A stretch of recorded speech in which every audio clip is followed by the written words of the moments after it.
Hi friends, आज की class में हम तैयार करेंगे भारतीय संविधान की अनुसूचियां या शेड्यूल्स।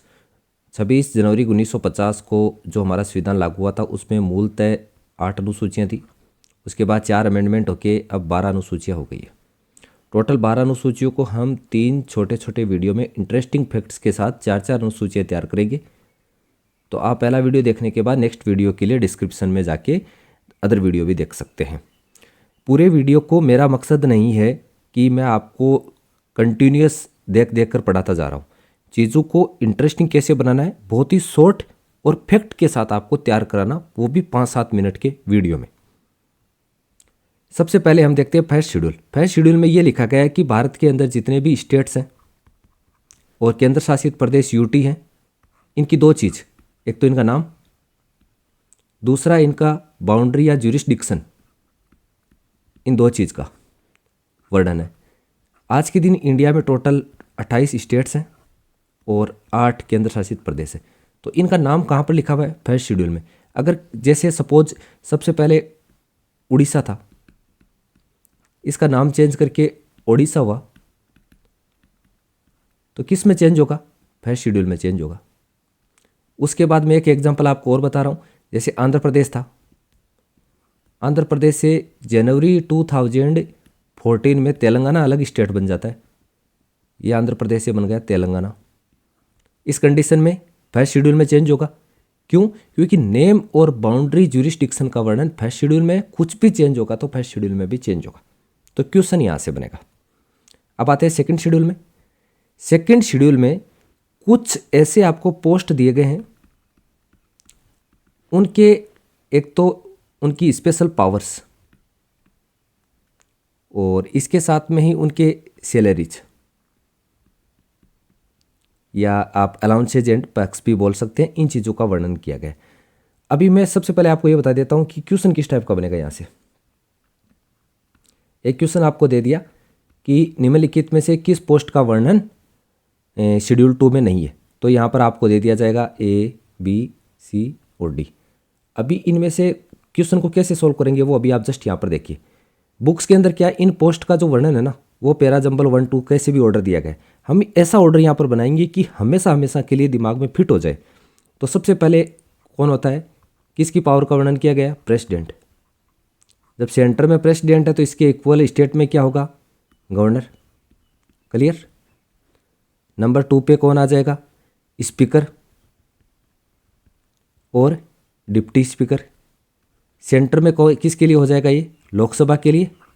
और स्टेट में किसके लिए हो जाएगा? स्टेट लेजिस्लेचर या विधान सभा। उसके बाद आ जाता है डिप्टी चेयरमैन और चेयरमैन। तो chairman and deputy chairman, Rajya Sabha हो जाएगा सेंटर में और विधान परिषद किस में हो जाएगा? स्टेट में।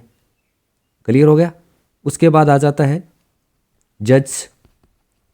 जज भी 2 टाइप के, यहाँ हो गए सुप्रीम कोर्ट के और यहाँ हो गए हाई कोर्ट के। यहाँ पर सबसे लास्ट में आ जाता है केग, नियंत्रक व महालेखा परीक्षक, कंट्रोलर एंड ऑडिटर जनरल। अब ये क्वेश्चन ऐसे सॉल्व होगा। यहाँ पर एक्चुअल तो मान लो केग होना चाहिए था, लेकिन एग्जामिनर ने यहाँ पर क्या दे दिया? यूपीएससी चेयरमैन दे दिया। तो इसका ये सी ऑप्शन गलत हो जाएगा, क्योंकि यूपीएससी चेयरमैन का तो कहीं इसमें वर्णन ही नहीं है। इसमें है president, governor, speaker, deputy speaker, chairman, deputy chairman, वो भी सेंटर और स्टेट के लिए अलग अलग। उसके बाद जज, सुप्रीम कोर्ट का, हाई कोर्ट का और कैग। इस टाइप का क्वेश्चन यहाँ से बनेगा।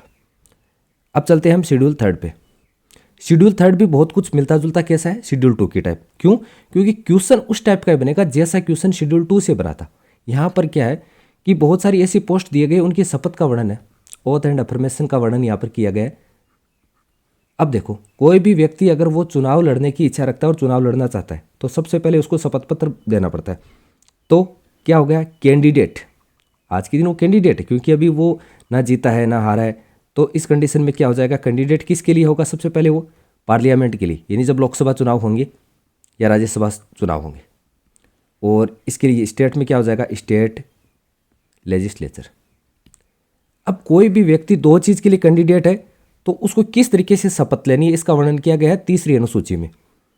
कैंडिडेट हो गया, कैंडिडेट के बाद वो जीतेगा तो मेंबर किसका हो जाएगा? मेंबर ऑफ पार्लियामेंट हो जाएगा, और नहीं तो मेंबर ऑफ लेजिस्लेटिव असेंबली हो जाएगा। अब ये हो गया। थर्ड, अगर इनमें से कुछ व्यक्ति अगर मिनिस्टर बनते हैं तो यहाँ हो गया यूनियन मिनिस्टर, और यहाँ स्टेट में जो मिनिस्टर होते हैं वो। उसके बाद क्या हो जाएगा, उसके बाद जज सुप्रीम कोर्ट का और हाई कोर्ट का, और सबसे लास्ट में केग। तो प्लीज़ आपको ऑर्डर यही मेंटेन रखना। अगर ये ऑर्डर आपने मेंटेन रख लिया ना, आप कभी भी एग्जाम में क्वेश्चन गलत नहीं कर आएंगे। सबसे पहले तो एक व्यक्ति जो आज के दिन कैंडिडेट है वो किस तरीके से शपथ लेगा चुनाव आयोग के सामने। उसके बाद अगर वो MP या MLA बनता है, उसके बाद अगर वो पावरफुल है जो भी है तो उसको आप मिनिस्टर बनते, सुप्रीम कोर्ट हाई कोर्ट के जज और केग, इतनी पोस्ट होती है। अब चलते हैं हम फोर्थ शेड्यूल पे। फोर्थ शेड्यूल में वर्णन किया गया है कि अलोकेशन ऑफ सीट्स किसके लिए, राज्यसभा के लिए। तो राज्यसभा के लिए जो सीट्स का अलोकेशन है अलग अलग स्टेट्स को, स्टेट A, B, C जो कुछ भी, इन स्टेट्स को राज्यसभा की जितनी भी सीट है उनका अलोकेशन किस आधार पे किया गया है और किस राज्य को कितनी कितनी सीट मिली हुई है उसका वर्णन फोर्थ शेड्यूल में। 4 शेड्यूल यहाँ पर क्लियर कर लिए, 4 अनुसूचियाँ, और हम नेक्स्ट के वीडियो में क्लियर करेंगे। आपको 2 चीज़ का बहुत इंपॉर्टेंट यह ध्यान रखना है। एक तो आपको थर्ड शेड्यूल में कौन कौन सी पोस्ट आती है और सेकंड शेड्यूल में कौन कौन सी पोस्ट आती है, और अगर एक स्टेट से दूसरा स्टेट बनता है या नाम चेंज होता है तो किस शेड्यूल में चेंज आएगा। ये 3 टाइप के बहुत ही इंपॉर्टेंट क्वेश्चन आपको यहाँ से तैयार रखना है। Thank you all of you.